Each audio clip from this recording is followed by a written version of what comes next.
안녕하세요. 대방고시학원에서 식품위생학을 강의하고 있는 장미입니다. 자, 저는 오늘 지난주였죠. 우리 3월 16일 경기도 식품위생직 시험 과목 중에 식품위생학 과목에 대해서 이제 기출해설 특강을 준비해 왔습니다. 해설 특강에 앞서서 우리 경기도 시험을 준비했던 우리 수험생분들 정말 수고 많이 하셨습니다. 영상이나 우리 만남을 통해서 여러분에게 이제 수고했다 말했지만 또 이제 문제를 풀어보기 전에도 꼭 한번 이야기하고 싶습니다. 우리 대방고시학원 커리큘럼이 또 워낙 짱짱하고 내용도 많고 정말 깊이 있게 공부하느라고 정말 힘들었을 텐데 우리 학생들이 끝까지 마지막까지 잘 쫓아오고 선생님이 시키는 대로 정말 끊임없이 반복해 줬기 때문에 분명 또 이제 좋은 점수가 있을 것이고 좋은 결과가 있을 것이라 생각합니다. 자, 이 지금 해설 특강은 말 그대로 공개된 문제가 아니고 비공개된 문제이고 선생님과 학생들의 이제 기억에 의존해서 복원된 문제이기 때문에 충분히 이제 최종 합격자 발표가 되었을 때 점수가 달라질 수 있고 우리가 이렇게 2번이라고 생각했지만 3번이 될 수도 있음을 꼭 고려해 주셨으면 좋겠습니다.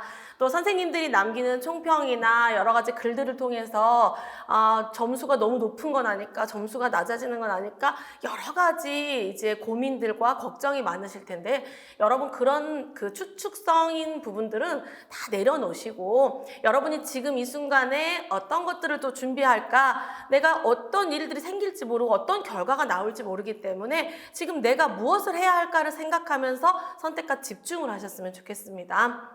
자, 그러면 우리가 이제 위생학 과목 이제 어떤 문제들이 출제됐는지 단원별로 또 어떤 토픽들이 나왔는지 살펴보고 각 문제 하나하나당 조금 정답을 추측해보고 또 거기에 맞는 해설을 선생님이 조금 해주도록 하겠습니다. 자, 그러면 이 단원별 기출 현황은 이제 선생님 기본서 순서에 맞춰서 제가 좀 정리를 해봤습니다. 자, 법규에서는 이제 한 문제가 출제되었는데 영양사의 직무가 이제 출제됐습니다. 자, 이 문제는 저도 이제 기본서에서 다루기보다는 우리가 이제 위생학 과목과 조금은 동떨어져 있는 내용이기 때문에 제가 문제풀이에서 풀어주고 있고 실제로 이제 기출문제집에 직무에 대한 문제가 있었고 거기에 앞서 기본서에 없기 때문에 제가 이제 자료를 드렸는데 그 자료에 있는 내용이 그대로 출제돼서 학생들이 나오자마자 가장 먼저 했던 내용이 영양사 내용이었습니다. 왜냐하면 너무 기억에 선명했겠죠. 그래서 어떤 선생님이 주는 모든 문제들, 모든 내용들을 다 꼼꼼히 볼 필요가 있다. 다시 한번 느낄 수 있었던 문제입니다. 자, 그리고 이제 식품과 미생물 파트에서는 이제 방사선 조사의 목적이 출제되었고요. 그리고 이제 우리가 식품위생학에서 가장 핵심이 되는 파트는 식중독 파트입니다. 이 식중독 파트 세균성, 바이러스성, 자연독, 화학적 이 식중독 파트가 보통 9문제에서 11문제 정도 출제가 되고 있는데 올해는 그 숫자가 조금 적었습니다. 그래서 지금 보시면 이제 8문제 가까이 출제됐죠. 8문제. 근데 거기에다가 식품과 미생물 두 번째 파트 있죠. 이 두 번째 파트가 보통 한 3문제 정도. 그래서 우리가 식중독과 또 식품과 미생물 파트 여기 2단원부터 제 5단원까지를 다 합쳤을 때 보통 한 12문제 정도 출제가 되거든요. 12, 13 이렇게도 출제가 되는데 이번 경기도 시험에서는 이제 단 9문제만 출제됐죠. 그럼 어디서 출제되느냐? 평상시보다 조금 빈도가 이제 평상시에는 조금 빈도가 낮았던 뒷파트에서 조금 더 많이 출제가 된 걸로 보입니다. 이렇게 식중독 파트 조금 줄었고 미생물 파트도 조금 줄게 출제가 됐습니다. 자, 세균성 및 바이러스성 식중독 파트 3문제가 출제됐는데 우리가 너무 잘 알고 있는 캠필로박터 미호기성 균주 또 이 장염비브리오 식중독과 같이 선생님이 폐혈증에 대한 내용을 늘 공부하고 있었는데 폐혈증이 출제됐습니다. 또 장독소를 만드는 이 식중독 원인 균주를 물어보는 문제가 출제됐고요. 또 자연독 식중독 파트를 보시면 황변미 나왔습니다. 우리 페니실리움석이죠. 너무 그 황변미를 달달달 외워서 흰 종이에 모든 내용을 쓸 수 있을 만큼 외웠지만 페니실리움 하고 간단히 출제됐습니다. 자, 그 다음에 이제 GMO 내용이, GMO는 선생님이 강사를 하면서요, 늘 저를 힘들게 하는 문제 중에 하나입니다. 이 GMO 파트에서 우리가 인체 안전성 심사에 대한 부분은 계속 공부를 해왔고 계속 출제가 되어 왔어요. 뭐 여러 가지 독성, 알레르기성이라든지, 그 다음에 뭐 실질적 동등성에 대한 개념이라든지, 영양성 평가라든지 여러 가지 평가들을 쭉 이제 항목이라던가 이런 고시들을 공부를 해왔는데, 올해 경기도에는 환경 위해성 평가 항목을 물어보는 문제가 나왔습니다. 자, 이 문제가 이제 전혀 우리가 배우지 않은 문제가 나왔기 때문에 학생들이 당황하고 머릿속이 하얘졌냐? 아닙니다. 제가 나와서 학생들을 봤을 때 제가 그 수업 시간에 또 우리 실전 모의고사, 여러 가지 동영 모의고사, 특별반 수업하는 내내 말했거든요. 얘들아, 모르는 문제가 나올 때 절대 당황하지 마라. 내가 모르면 쟤도 모르고 다 몰라. 그럼 내가 어떻게 이 모르는 문제를 해결해 나갈 것인가만 생각을 해라. 당황하고 갑자기 걱정이 돼서 어떡하지? 머릿속 하얘지고 내년을 준비해야 이런 생각으로는 세 과목을 다 망칠 수 있다. 정말 잔소리를 제가 많이 했거든요. 그래서 그런지 아이들이 우리가 이 파트를 배우지 않았음에도 불구하고 나와서 선생님 모르는 문제가 나왔어요. 울고 불고 하는 애 아무도 없었습니다. 선생님 여기서 제가 이제 몇 번 썼니? 이제 이렇게 물어보면서 다수 의견을 물어봤는데 아이들이 정말 공부의 내공이 짱짱해서 내가 가르쳐주지 않은 영역이지만 이렇게 따져봤을 때 알레르기성인 것 같아요. 아 그래 선생님도 그걸 골랐는데 내가 거기에 대한 내용 잘 찾아서 가다반 올려줄게 하고 집에 돌아왔거든요. 근데 역시 알레르기성은 틀린 답이었죠. 그래서 생각보다 많은 학생들이 이제 맞았다. 그래서 제가 우리 아이들이 진짜 내가 시키는 대로 정말 잘하고 있구나. 내가 시키는 대로 공부도 열심히 하고 멘탈 관리도 하고 이렇게 하고 있구나 해서 저 혼자 모르는 거 나와서 예전 같으면 막 이제 강사를 그만해야 되나 막 이런 생각을 하다가 요즘에는 우리 아이들의 힘이 엄청나구나 이렇게 생각을 하고 있습니다. 자, 그다음 화학적 식중독 있죠. 화학적 식중독에서는 중금속 파트에서 비소. 근데 너무 쉬운 이 포인트 단어가 나왔죠. 뭐 황달이라던가 선발톱이라던가 이런 것들이 나와서 잘 풀었고요. 또 식품 제조 가공 과정의 유독물질 나왔고요. 그다음에 마지막 이 산패 측정법. 역시 선생님이 이 부분은 또 이제 식품화학과 관련돼 있는데 또 제가 식품화학 가르치고 있잖아요. 이 부분을 여러분에게 잘 설명해 놨더니 아이들이 또 잘 풀어 나갔습니다. 자, 그 다음에 식품과 감염병 파트를 보면은 요즘에 제가 이제 항상 하는 얘기 법정 감염병 또 나올 것이다. 이렇게 이야기를 했는데 역시나 이제 감염병 부분이 이제 여러 가지 발생 경로라던가 그다음에 이제 발생의 3요소와 함께 법정 감염병 출제됐고요. 또 그다음에 이제 요 감염병의 분류 부분이 또 역시 학생들이 모르는 내용이 나왔죠. 요 부분은 이제 전염 감염병 예방법 우리가 법률 중에 감염병 예방법이라고 주로 보건학에서 다루고 있는 그 법령이죠. 근데 이 부분에 있는 이 정의 파트가 이제 괄호 넣기로 심지어 나와서 아마 이 부분에서 학생들이 많이 당황했을 것 같아서 GMO와 요 감염병 분류 부분에서 좀 당황하지 않았을까. 이제 물론 저는 책을 매년 개정하기 때문에 그 법령도 자주 들어가 보다 보니 저는 조금 익숙했는데 여기까지 해야 되는구나. 내년에 공부량이 더 늘어나겠구나 이런 생각이 좀 들었습니다. 근데 또 나와서 이야기해보니 또 잘 간 친구도 있었고 틀린 친구들도 있었는데 이런 모르는 문제는 제가 말했죠. 틀렸다고 절대 속상해하지 마라. 내가 아는 문제를 실수하지 않으면 된다라고 말했습니다. 자, 그 다음에 기생충 파트에서는 원인식품에 따라서 분류하는 문제가 나왔고요. 자, 해썹이 3문제나 나왔습니다. 원래 이 파트들은요, 감염병 기생충에서 한 문제 나올 때도 있고, 해썹 한두 문제, 위생검사 안 나오거나 한 문제 정도, 첨가물 하나씩 2문제, 이렇게 나오다가 지금 보시면 감염병 2개, 기생충, 그 다음 해썹 3개, 위생검사 2개, 첨가물 2개 이렇게 뒷파트가 좀 많이 짱짱하게 나왔습니다. 해썹에서는 이제 한계 기준을 이제 물어보는 거 그리고 선행요건 부분 우리가 이제 식품제조 가공업소의 선행요건에 관련된 부분 물어봤고요. 또 식재료의 구매 검수와 관련된 내용 이런 부분들 중에서도 이제 우리가 접하지 않은 보기들이 있었지만 우리가 기본적으로 위생에 대한 이런 지식들이 풍부하다 보니까 이 문제도 학생들이 잘 풀어 나갔습니다. 자, 위생검사 파트를 가보면 우리가 안전성 평가라 해서 우리 독성시험법 있죠. 늘 나오는 파트. 여기 출제됐고요. 그다음에 이제 위생검사와 관련돼가지고 뭐 검체 채취라던가 여러 가지들이 또 출제가 됐습니다. 일단 살펴보기로 하고요.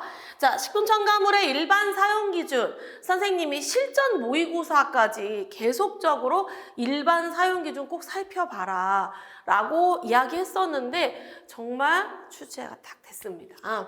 자, 그다음 마지막 산화방지제. 사용 기준이 없는 이거 문제집에도 있고 실전에도 하고 했거든요.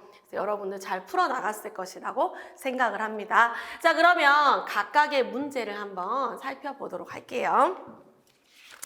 자, 1번에 이제 이 위생학 문제 순서는요, 제가 이제 저희 교재 방금 여러분에게 쭉 설명했던 그 문제 순서로 나열되어 있음을 참고해 주시고요. 이 보기 번호는 크게 신경 쓰지 않으셔도 됩니다. 이 보기 번호가 거기까지 기억을 할 수가 없었어요. 여러분, 이 시험 보신 분들 아시잖아요. 거의 앞뒤로 정말 빈 공간을 찾아볼 수 없을 만큼 긴 지문이 나왔습니다. 그래서 전 이미 외우는 거는 포기하겠다. 맥락을 잡자 이렇게 나갈 정도로 아주 긴 지문이 나와서 보기가 2번으로 돼 있어도 2번이 아닐 수 있어요. 그 내용만 보시면 돼요. 뭐 비소면 비소 이런 식으로. 자, 1번 문제 봅니다. 식품위생법 제52조에 의하면 집단급식소 운영자는 영양사를 두어야 합니다. 집단급식소에서 근무하는 영양사의 직무로 옳은 것을 모두 고르시오 라고 물어봤습니다. 자, 그러면 기역, 니은, 디귿, 리을이 나와 있었는데 기역부터 보시면 이제 집단급식소에 식단을 작성한다거나 검식, 배식 관리, 또 구매식품의 검수 관리, 그리고 종업원에 대한 영양지도, 위생교육, 급식시설의 위생적 관리까지 이렇게 4가지가 나왔는데 모두 다 영양사의 직무가 맞습니다.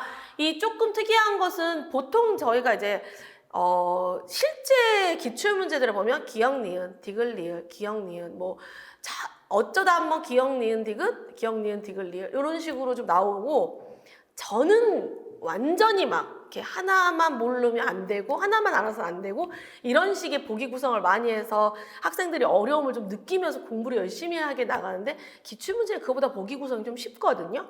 그런데 이번 경기도는 전부 다 기역, 니은, 디귿, 기역, 니은, 디귿, 리을 이런 식으로 리을을 꼭 알아야 되고 이렇게 조금 모두 다 해당되는 보기도 많고 제가 느끼기에는 그런 그 스타일의 보기들이 있었습니다. 그래서 철저히 약간 제 스타일의 보기들이 있었습니다. 자, 정답은 이 4개를 다 골라줘야 하고요. 저희 문제집 기억나실 거예요. 우리 그 위생학 문제집 100번 문제, 38페이지에 100번 문제 제가 조리사하고 영양사의 직무를 비교하는 것까지 저희가 한번 공부를 했었거든요. 그리고 제가 보충 자료를 나눠주면서 이 52조 영양사의 근무하는 이 직무에 대해서 우리가 공부를 했는데 이 보기가 지금 이 직무가 그대로 출제가 됐습니다. 여러분 다 잘 맞추셨죠? 공부하셨던 분들 잘 맞췄을 거라고 생각하고 있습니다. 자, 2번으로 넘어갑니다. 방사선 조사의 목적이 아닌 것은 하고 물어봤는데 우리가 방사선 조사를 하는 게 이제 가장 적은 선량으로 발화 억제부터 시작해서 습도를 조절하고 그리고 여러 가지 미생물들을 살균하는 그런 목적을 가지고 있었죠. 틀린 보기는 기능성 증진이라는 보기가 있었습니다. 그래서 틀린 보기입니다. 자, 그 다음 제가 봤을 때 거의 빛의 순삭 완전 빛의 속도로 풀지 않았을까. 미호기성 균등하고 이제 문제도 짧았고요. 1번은 캠필로박터가 있었습니다. 여러분 캠필로박터 정답입니다. 자, 4번으로 갑니다. 비브리오 폐혈증 식중독에 대한 설명으로 옳지 않은 것은인데 제가 이 비브리오 폐혈증 같은 경우는 이 제3급 법정 감염병이죠. 그런데 이 친구는 이렇게 그러니까 다른 사람에게 감염을 시킬 확률이 적어요. 그래서 격리의 필요성이 없어서 어떤 책들은 식중독에 다루기도 한다라고 선생님이 설명한 적이 있는데 실제로 이제 출제될 때 비브리오 폐혈증 식중독이라고 나왔습니다. 그래서 그 책을 참고했군 이렇게 생각을 했습니다. 그렇지만 여러분들 지금 이거 식중독 보이지 않았죠? 얼른 풀어갔었죠. 자, 이 블리피쿠스에 의해서 이제 병이 일어났을 때 이 틀린 것을 골라라 했는데 이 친구는 독소를 만들지 않습니다. 그런데 열에 강한 독소를 만들어서 뭐 가열해가지고는 식중독 예방이 안 된다라는 보기가 있었는데 요 4번 보기가 틀렸다라고 보시면 됩니다. 다른 보기들은 이제 아주 쉬웠어요. 뭐 하절기에 주로 발생한다. 또 식품을 저온에 저장을 하면 균수를 억제할 수 있다. 또 세 번째는 우리가 늘 하던 거 있죠. 폐혈증의 예방법, 상처가 난 사람은 조심해라. 이런 내용이 출제가 됐습니다.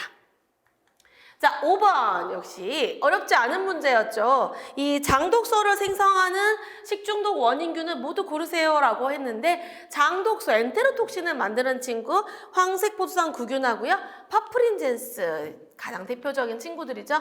뭐 나머지 아마 보툴리누스 이런 애들 있었거든요. 아마 잘 찾았을 것이라고 생각을 하고요. 자, 6번으로 넘어갑니다. 자, 6번 문제 보시면 다음 보기에서 괄호 안에 들어갈 말로 옳은 것은? 하고 물어봤거든요. 보시면 이제 이 그 박스 안에 뭐가 있었냐면 쌀의 수분 함량이 14% 이상인 조건.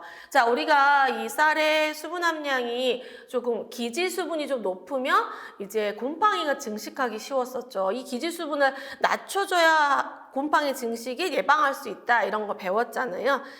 수분 함량이 높은 조건에서 기억이 증식을 했더니 황색 색소가 나왔어요. 느낌이 이미 오고 있습니다. 그래서 황변미가 만들어지고요. 우리 황변미독에는 간장독, 신장독, 신경독이 있었죠. 이런 것들이 나타난다 해서 이 속을 고르는 거였어요. 이 황변미를 일으키는 곰팡이 속을 묻는 문제였어요. 그래서 후사리움도 있고, 그다음에 페니실리움도 있고, 아스퍼질러스도 있고 이런 거였어요. 정답은 페니실리움입니다. 7번 갑니다. 자, 이 GMO 문제 환경 위해성 평가 항목이 아닌 것은? 하고 물어봤습니다. 자, 그러면 우리가 기존에는 우리가 이제 GMO는 두 가지를 배웠어요. 유전자 변형식품은요, 안전성 심사를 해야 되고요. 그리고 이제 안전성 심사를 거친 친구를 뭔가 사용했을 때는 소비자에게 유전성, GMO예요 하고 표시하는 표시제도에 대한 공부를 해뒀는데요. 이번에는 이 환경 위해성 평가 항목이라고 나왔습니다. 그럼 여러분, 환경 위해성 평가 항목에는 어떤 아이들이 있냐면 지금 보기에도 3개가 이제 들어가 있었거든요. 누구누구 있었냐면은 농업적 특성 있었고요. 두 번째 유전자 이동성. 이동성 항목이 있었고, 그 다음에 세 번째는 비표적. 아마 말도 되게 어려워서 학생들이 진짜 어렵게 느끼지 않았을까. 비표적 생물체 영향평가.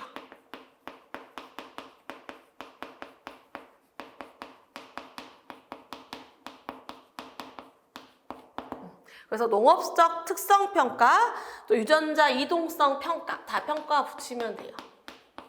이렇게. 오히려 이제 하나 더 있는데요. 누구냐면 잡초화 가능성 평가.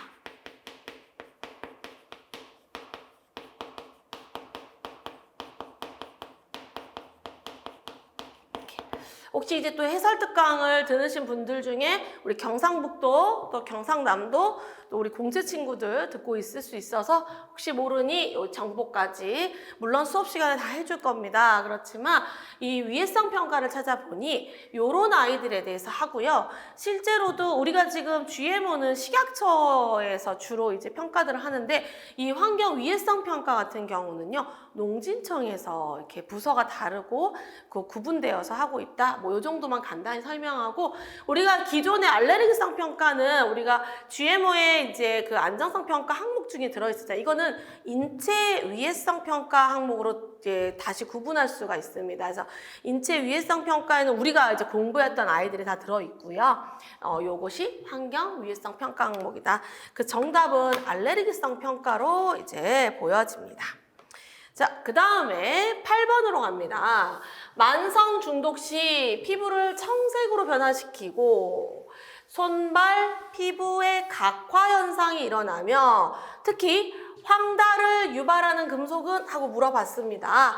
자, 그리고 이제 요 위에 중금속에 대한 내용이 한 두세 줄 정도 있었어요. 그러니까 지금 문제가 보기가 긴 것도 있지만 문제 자체가 막 해썹 내용도 요만큼, 감염병도 이렇게 위에 조금 우리가 소위 표현하는 쓸데없는 소리가 쫙 있었어요. 근데 학생들은 그걸 꼼꼼히 읽어가야 되기 때문에 시간을 쓰게 돼 있죠. 이런 부분들이 이제 그 문제라 모르는 것도 하나 있고 뭐 읽는데 빨리 바쁘니까 시간이 쓰는 것도 있고 다시 화학도 풀어야 되고 다시 돌아와서 검토도 해야 되고 이러면 시간 부분에 조금 모자라지 않았을까 이렇게 생각을 합니다. 자, 이 문제의 그래서 핵심은 뭐냐면 이렇게 이제 뒤쪽에 만성 중독 시 피부 청색, 또 손발 피부 각화, 황달을 유발한다 하면 우리가 비소를 생각해 볼 수 있겠죠. 자, 9번 식품의 제조 가공 과정에서 생성되는 유독물질에 대한 설명으로 옳은 것은? 하고 물어봤습니다. 자, 옳은 것을 물어봤을 때 1번이 지금 정답으로 보이는데 이 벤조피렌의 경우는 숯불로 구운 고기에 탄 부분에 다량 존재한다 이렇게 되는데 맞는 내용이죠. 우리가 공부했던 거고 다른 보기에는 뭐가 있었냐면 아크릴아마이드 있었어요. 그리고 멜라민, 그다음에 니트로사민 이런 아이들이 이제 나와 있었지만 아크릴아마이드에 니트로사민 내용이 들어있고 멜라민에는 MCPD 내용이 들어있고 또 실제 니트로사민에는 에틸카바마이트 내용이 들어있었어요. 그래서 이렇게 짝꿍이 안 맞았고 1번이 정답이었습니다. 자, 역시 어렵지 않은 문제였습니다. 10번 유지는 산소나 효소 그리고 미생물 등에 의해서 산패가 일어날 수 있다. 유지의 산패 측정법에 대한 설명으로 옳은 것은? 하고 물어봤죠. 자, 이 산패 측정법 선생님이 진짜 많이 설명해 줬어요. 항목부터 우리가 생각해 보면 우리가 산가도 있었고 과산화물가도 있었고 또 카본일가도 있었고 TBA가도 있었죠. 이렇게 4개가 다 나왔습니다. 우선 정답은 TBA가였거든요. TBA가는 말로날데히드. 우리가 산화생성물 중에 이제 말로날데히드를 디텍션 해가지고 이 TBA가 트리바비추릭 액시드의 약자라고 했었죠. 요 시약과 만나서 색깔을 나타내게 돼요. 그래서 비색 정리하는 방법으로 이런 알데히드 같은 이런 이 산패로 인해서 만들어지는 물질들이 많이 만들어지면 색깔이 진해지겠죠. 이런 식으로 정량을 하는 방법이었어요. 이렇게 하면 4번이 맞는 내용이었어요. 그럼 나머지도 나왔는데 왜 틀렸었냐? 상가 같은 경우는 상가가 낮으면 우리가 상가가 높은 것이 변질된, 그러니까 조금 산패된 유지인데 상가가 낮은 게 변질된 유지이다. 이런 식의 표현이 있었고 과산화물가하고 카본일가 부분은 어떤 부분이 있어요? 선생님이 카본일가는 산패 이제 후기쯤에 이런 카보니 화합물들이 많이 생긴다. 그래서 이 화합물들을 이제 측정하는 거다라고 했어요. 그래서 꾸준히 증가하겠죠. 왜? 마지막으로 갈수록 이런 화합물들이 많이 만들어지니까. 그런데 이제 카보니가가 이제 그 나중에 가서 감소한다 이런 표현이 있어서 틀렸고요.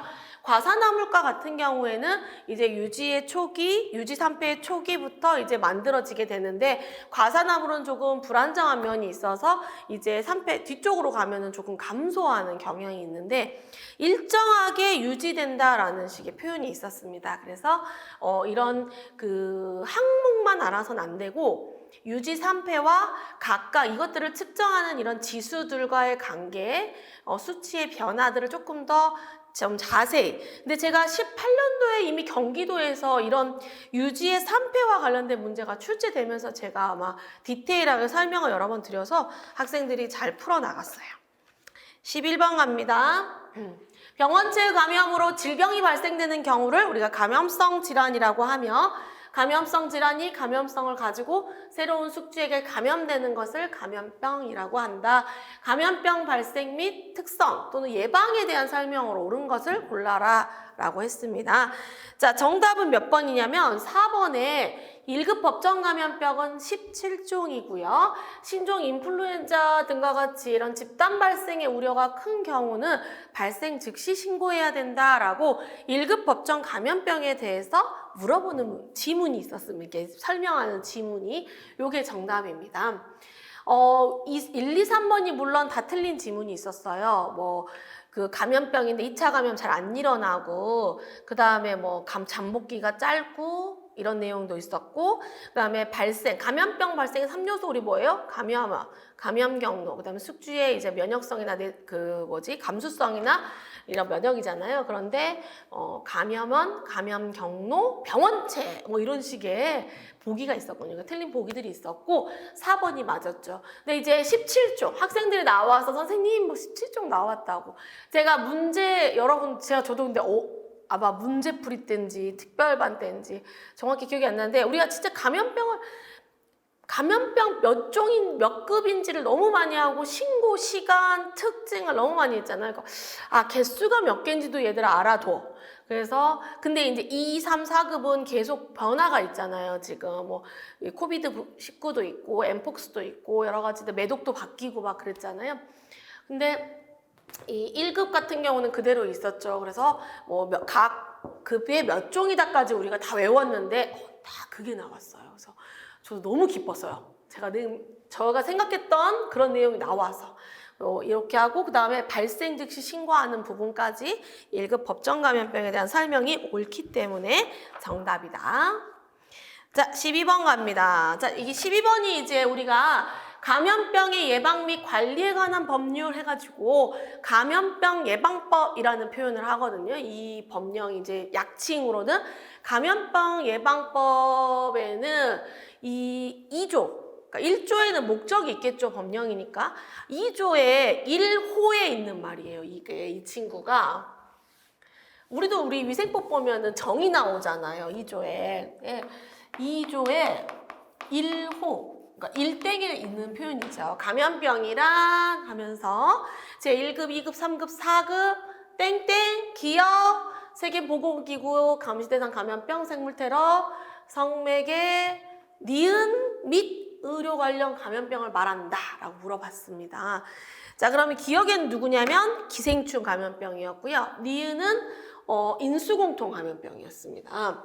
그래서 제가 이제 쭉 보기의 구성을 보니까 이게 기억에 기생충 감염병 2개, 바이러스 감염병 2개가 나왔어요. 그래서 이게 출제자가 똑똑하신 분이긴 하다. 이게 전혀 생뚱맞은 내용을 넣었으면 우리 애들이 바로 찾았을 텐데 이게 애들이 분명히 기생충과 감염병을 다 알고 있는데 인수는 확실했어요. 왜냐면 여기에 니은에 식중독 감염병 같은 그런 보기가 있었기 때문에 인수는 확실해. 이건 맞아. 근데 이제 이 인수의 기생충 하나 또 바이러스 둘 중에 이제 기억을 골라야 되는 문제였어요. 근데 아이들이 이제 잘 찾아갈까 저 혼자 이제 시험을 보면서도 걱정했거든요. 왜냐하면 이게 4급 안에 기생충이 있단 말이에요. 그러니까 기생충 안 고를 것 같은 거예요. 근데 여러분 4급 안에 바이러스도 있어요. 이 노로 이런 애들이 또 장관 감염병 같은 거기에 있잖아요. 그래서 그걸 둘 다 생각해서 잘 접근했으면 좋겠다 했지만 이건 충분히 틀릴 수도 있다라고 저는 생각합니다. 또 생각보다 또 안 틀리기도 했고 이거 틀린 친구들도 있고 안 틀린 친구 반반이었던 것 같아요. 근데 기생충과 그 다음에 인수공통 이렇게. 자, 그래서 우리가 정말 잘 안 다뤘던 부분이 벌써 2문제나 나왔잖아요. 근데 그런 거 틀리고는 절대 속상해하지 마세요. 제가 학생들한테 말했죠. 우리가 정말 최선을 다해서 진짜 우리도 열심히 했거든요. 그런데도 위생학은 정말 범위가 더 어디서 막 여기저기서 나올 수 있어요. 그럴 때 우리가 그것까지 생각해서 막 그것까지 왜 내가 몰랐지? 라고 생각하면은 너무 힘들어요. 우리 당연히 모를 수도 있지. 우리가 힘들어 여러분들이 조금 속상할 부분은 실수한 거. 내가 너무 많이 가르쳐줬고 쉬운 문제인데 실수한 게 있을 땐 좀 속상할 수 있는데 이런 문제 틀린 거에서는 제가 봤을 때 크게 속상해하지 않아도 됩니다. 자, 그래서 1번 이런 내용도 있다. 그래서 내년에는 이런 부분을 조금 설명을 해줘야겠다 생각하고 있습니다. 자, 그 다음에 발생 원인이 다른 기생충은 하고 물어봤는데 1, 2, 3, 4에 누구누구 있었냐면 회충, 편충, 구충 뭐 이런 거 있었어요. 그리고 간흡충. 그럼 간흡충은 뭐예요? 어패류죠. 근데 이제 회충, 구충, 현충은 채소잖아요. 그러니까 다르죠. 서로 달랐어. 그래서 간흡충 고르셨고요. 자, 14번 갑니다. 해썹에 대한 문제. 역시 앞쪽에 해썹은 뭐 최종 검사 단계에서 발생하는 문제점에 대한 대응이 아니라 위생상의 위해 요소의 발생을 최소화시키고자 하는 예방적 차원의 관리 방식이다. 그러니까 해썹에 대한 이제 설명이 쭉 있고 자, 문제를 보면요. 해썹의 중요 관리점 결정 직후에 수행하는 것은 하고 물어봤어요. 이것도 제가 문제풀이 할 때마다 말했어요. 얘들아, 7원칙은 매번 나와. 그런데 설명 쫙 하다 마지막에 그 이후 단계는 이런 식으로 물어볼 거야. 그런 문제도 많이 나왔어 라고 했죠. 역시나 이거 이후에 수행하는 것은 하고 물어봤거든요. 여러분이 CL, 즉 한계 기준을 골라주시면 됩니다. 이미 또 우리가 훈련대자들이어가지고 또 잘 골랐습니다. 15번 갑니다. 자, 식품 제조 가공업소의 선행요건으로 옳지 않은 것은? 하고 물어봤습니다. 자, 이 문제는 선생님이 다른 문제와 다르게 보기 2개를 놔뒀죠. 이제 이 2개가 학생들이 이제 그 답이 조금 서로 이제 3번이다, 4번이다 서로 의견이 갈랐던 문제가 이거였거든요. 그래서 제가 이제 제가 고른 답이 있었지만 저는 이제 시험 보건 현장에서는 제가 캠필로박터 정도 아닌 이상은 뭔가 문제가 될 때는 확실한 근거를 좀 더 찾아서 해설특강에서 선생님 답을 확실히 알려주겠다, 설명해주겠다 이렇게 이야기를 하고 집에 돌아오는 편인데요. 자, 이 문제 같은 경우를 보시면 우선 식품제조 가공업소의 선행요건을 물어보고 있습니다. 선행요건. 자, 선행요건에 대한 공부를 우리가 쭉 해왔는데 사실 두 개의 내용 모두 다 우리 기본서에 있는 내용입니다. 왜냐하면 우리 기본서에는 이제 집도항급식소하고 뭐 다른 업소들의 이제 선행요건이 들어있지만 이 내용들이 요 2개의 내용은 식품 제조 가공업소의 선행 요건에도 공통적으로 있는 내용이어가지고 이제 기본서를 참고해도 됩니다.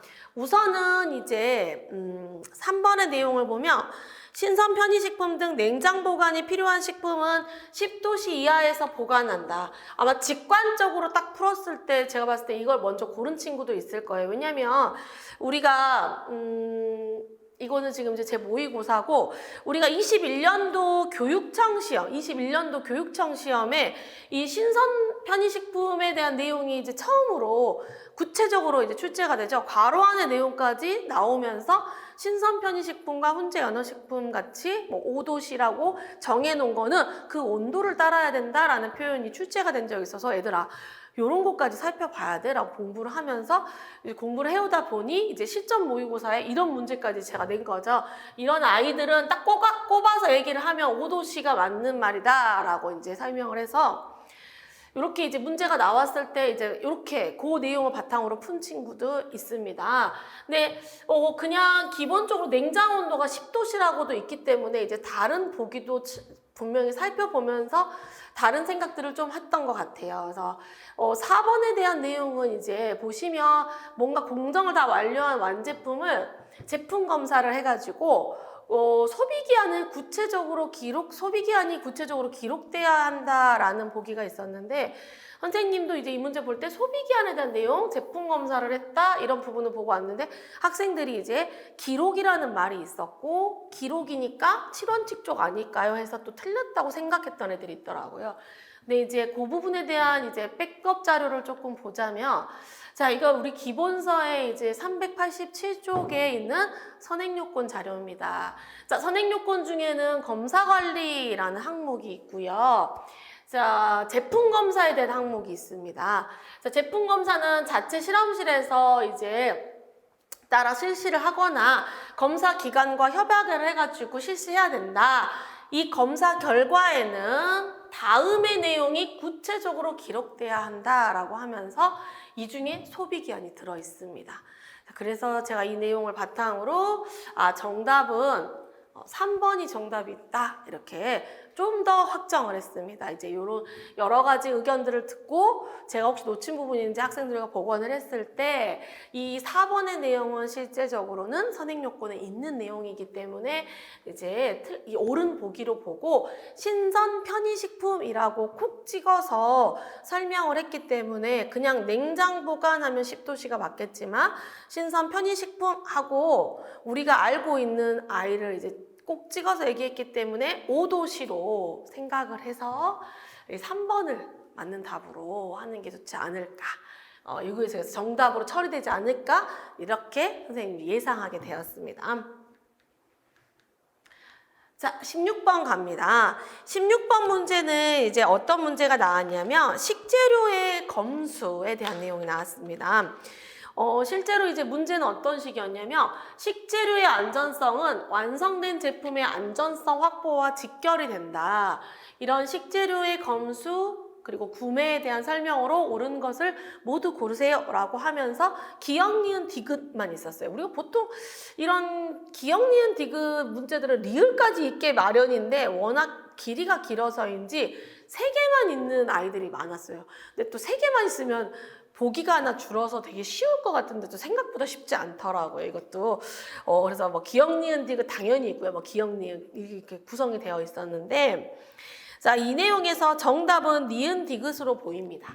자, 니은을 보면은요, 청결한 복장을 입고 장갑을 끼고 점수를 하고 이제 검수 도구를 준비한다는 내용에서 당연히 맞는 내용이고, 리을 디귿 같은 경우도 검수대에 대한 내용이었어요. 지금 생각해보니까 앞에 검수대는 뭐 이런 내용이 있었어요. 검수대는 이거는 너무 많이 했던 내용이죠. 제가 이야기한 적 있죠. 작업대, 검수대 이런 건 몇 센치? 바닥으로부터 60cm. 그 다음에 조도, 검수 선별구역 뭐예요? 540룩수잖아요. 요거 너무 많이 했던 내용이라 니은 디귿 확실합니다. 근데 기억에 어떤 내용이 있었냐면 검수할 제품이 많아. 그럴 때는 상온 저장식품, 채소, 과일, 냉동, 냉장식품 순으로 검수한다라고 써있는 보기가 있었는데 이 내용은 조금 누가 봐도 좀 틀린 내용이죠. 이걸 뭐 순서로 외우지 않더라도 제품이 많은데 냉동식품도 있고 냉장식품도 있으면 누구를 먼저 해야 될까요? 냉장식품을 먼저 해야겠죠. 이렇게 상온 저장식품은 조금 나중에 해도 되잖아요. 그래서 학생들이 이 보기는 본인들의 위생적인 지식으로도 충분히 이건 틀린 보기 같다라고 해서 니은 디귿을 대다수 골랐던 것 같아요. 그래서 2번이 정답으로 보입니다. 17번. 자, 식품의 안전성 평가에 대한 설명으로 옳은 것은 역시 어렵지 않은 문제였어요. 이것도 이제 4번 반수치사량 실험동물의 몇 프로? 50%가 사망하는 양을 말하고요. 급성 독성 시험을 통해서 우리가 확인할 수 있었죠. 그럼 나머지 보기에는 뭐 있었냐면요. 급성 독성 시험을 통해서 최대 무독성량을 구할 수 있다? 틀렸죠. 우리가 뭐 최대 무작용량, 무독성량 이런 것들은 급성 독성으로 구하지 않기 때문에 틀렸고 최기형성 시험인데 돌연 변이성을 확인한다. 이런 식으로 연결돼 있어서 틀렸고요. 만성 독성 시험을 특수 독성 시험이다 라는 표현이 있어서 틀렸어요. 어렵지 않죠. 다른 보기들이. 그래서 요 4번 반수치사량이 정답으로 보이고요. 18번 식품위생검사에 대한 설명으로 옳은 것은? 이라는 내용이 있었는데 요 문제도 어렵지는 않았을 것 같아요. 이거 내용이 여러분들이 조금 틀린 내용도 쉽게 찾아냈어요. 1번에는 어떤 내용이 있었냐면 세균 검사를 하는데 6시간 이내에 시행을 하고 재검사를 해서 미리 조금 뭐랄까 일부를 보관해라 이런 틀렸죠. 우리가 재검사하려고 일부를 보관하고 그러지 않습니다. 그래서 틀린 표현이었고 2번이 이제 맞는 표현으로 보입니다. 이제 검체 휘발성 성분이나 수분을 유지하기 위해서 밀봉을 해서 이제 보존을 해라. 맞는 표현이죠. 우리 실제 문제집에도 있는 내용인데 이제 수분 항목 같은 거 측정할 때 이런 증발이나 흡습, 수분 함량을 변화를 막으려면 밀봉해야 된다. 밀폐용기 사용해야 된다. 라는 표현을 우리 공부한 적 있죠. 그래서 이 밀폐용기에다 보관해야 된다라는 표현이 있었어요. 그래서 이게 정답으로 보이고 3, 4번도 다 틀렸어요. 3, 4번은 뭐였냐면 위생검사할 때 식품하고 식품 첨가물에 한해서 검사한다? 아니죠. 다른 항목들도 있고요. 다른 것들도 검사하고요. 그 다음에 관능 검사를 시행하지 않는다라는 표현이 있었는데 틀렸죠. 그래서 2번이 옳은 설명으로 보입니다. 자, 19번 갑니다. 19번도 정말 긴 보기였어요. 이 식품 첨가물의 일반 사용 기준에 대한 설명으로 옳은 것은? 하고 물어봤는데 역시 기역, 니은, 디귿 딱 3개의 보기만 나왔어요. 여러분 이거 보시면서 이 기역, 니은도 너무 많이 했고 디귿도 제가 예전에 한 적이 있는데 이게 너무 이것까지 조금 내가 오반가? 너무 애들한테 여기까지 외우라고 하면 좀 힘들까라고 생각한 거 항상 나와. 정말 그래서 저는 이제 이거를 알고 있었고 예전에는 한번 낸 적 있어요 시험에. 올해는 이 부분은 조금 안 했는데 아이들이 또 잘 풀었더라고요. 왜냐하면 그게 확실한 게 제가 이게 지금 가장 최근에 했던 실전 모의고사예요. 거의 여러분 지지난주까지 했잖아요, 제가. 근데 실전 모의고사 사회를 보면 제가 일반 사용 기준 시험 나올 거다. 이거 나온다. 하면서 제가 그래서 요 코덱스 내용은 너무 학생들이 조금 너무 내용이 길어가지고 효소제도 하나 넣고 살균제도 하나 넣고 그리고 이제 지금 3, 4번 보기가 우리 실제 시험에 나온 지금 기억 니은하고 똑같죠. 그래서 이런 내용들을 다 이미 풀었어요. 물리 영양학적 뭐 채소량이야. 이것도 시험도 자주 나왔잖아요. 또 그다음 이것도 기출됐었죠. 이런 과정에서 자체로 직접 섭취, 뭐 흡입해서 안 된다 이런 내용이 있었잖아요. 그래서 이거 전부 다 맞는 표현이고 지금 이 미생물과 관련된 조항도 이게 지금 맞는 표현으로 출제된 걸로 보입니다. 그래서 코덱스에서 등재된 것으로 해야 되고 최종식품에 잔류해서는 안 되고요. 다만 이제 잔류를 불가피할 때는 품목별 사용 기준에 적합해야 한다. 뭐 이런 내용이 있었거든요. 정답은 기억, 니은, 디귿이 모두 다 해당된다. 그래서 제가 매년 이 부분을 늘 개정하고 계속 개정이 돼요. 이 부분이. 근데 시험에 또 잘 나와. 그러니까 여러분들 그 내용 정말 잘 봐주셔야 되고 우리 지금 한 달 뒤에 경상북도 있으시죠? 이런 부분 꼭 또 한번 복습하셔야 됩니다. 자, 20번은 이제 어려운 내용 아니었어요. 이 사용 기준이 없는 산화방지제 하고 물어봤거든요. 자, 비타민 C죠. 우리 사용 기준이 없는 산화방지제는 대놓고 제 문제집에 있습니다. 그리고 저는 이렇게 하나씩 내면 너무 쉬우니까 막 3개씩 갖다 넣어놓고 애들한테 물어봤었거든요. 아스코브산 있잖아요. 우리 지금 앞에 실제 경기도에도요. 아스코빌 스테아레이트 하고요. 아스코브산하고 그 다음에 이거 피지 뭐예요? 몰식자산 프로필. 이거 전부 다 출제됐습니다. 그래서 여러분 그리고 제가 또 이거 잊어버렸을까봐 실전 모의고사 5회 때 5회 6회까지 듣고 갔잖아요. 우리 경기도. 5회 때 제가 또 알려줬습니다. 여기 에리토브산 비타민C 여기 들어있죠? 사용기준 없음 하고 선생님이 우리 실전 모의고사에서도 또 풀어보셨어요. 그래서 정말 제가 하는 수업은 다 들어야 돼요. 뭐 나 혼자 이거 스킵하고 그러지 말고 내가 공부 시간을 늘려서라도 수업은 정말 다 듣는 게 꼭 필요하다. 이렇게 매번 설명을 하는 이유가 실제 시험에 자주 잘 반영돼서 나오기 때문에 여러분에게 잔소리를 하게 됩니다. 자, 위생에 이제 우리 식품위생학 문제는 이제 다 풀어봤는데 아마 여러분들 제가 총평에도 남겼지만 우선 워낙 문제 길이가 길어서 왜냐면 되게 마음이 조급하거든요. 근데 제가 1년 동안 그 얘기를 많이 했어요. 애들아, 19년도에는 말이야. 뭐 이게 문제 답이 있어도 이렇게 읽는데 시간이 걸려서 이것도 난이도에 영향을 준다. 막 이런 얘기를 할 만큼 읽는 것에 대한 부분을 이렇게 긴 지문에 대한 준비를 많이 대비해 왔잖아요. 여러분들이 조금 체감상 어렵겠지만 제가 봤을 때 꼼꼼히 잘 풀고 공부해왔던 친구들은 진짜 내가 전혀 거의 잘 우리가 안 다뤄왔던 2문제 빼고는 정말 다 잘 답을 찾아갔을 수 있을 것 같고 혹시 실수를 했더라도 또 이제 이 2문제 중에 한두 개를 또 맞췄더라고요. 아이들이 요거. 그래서 또 이렇게 서로 이렇게 보완이 돼서 여러분들이 막 엄청 점수가 낮게 나오지 않을 것 같습니다. 지금 그리고 가다반을 올린 이후에 학생들이 이제 그 자기 점수를 저에게 이제 많이 채팅으로 주고 있는데요. 여러분들 이 점수 나온 것들 잘 보시고 또 자기가 몇 번 썼는지 기억이 안 날 수도 있고 이것보다 저것은 할 수도 있기 때문에 속단하지 말고 이렇게 필기 합격자 나올 때까지 너무 속단하지 말고 좀 잘 선생님이랑 기다려봤으면 좋겠습니다. 자, 그리고 경상북도 친구들, 이거 또 경상남도 친구들, 우리 경력 경쟁 친구들은 특히 경기도 시험에 잘 또 보시고 우리 또 공채 친구들도 위생학은 이 해설 특강 제가 또 보라고 수업 시간에 잔소리 할 거거든요.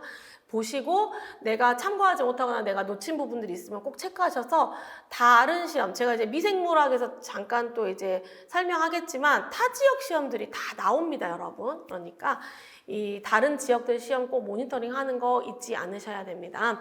자, 저는 이제 이번 주네요, 벌써.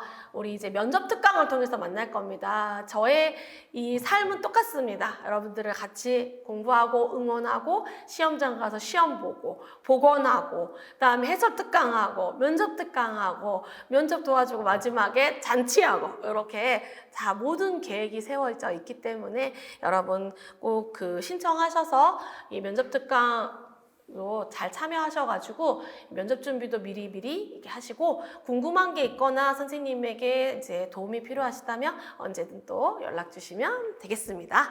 자, 이쯤으로 우리 식품위생학 이 해설 특강을 마치도록 하겠습니다.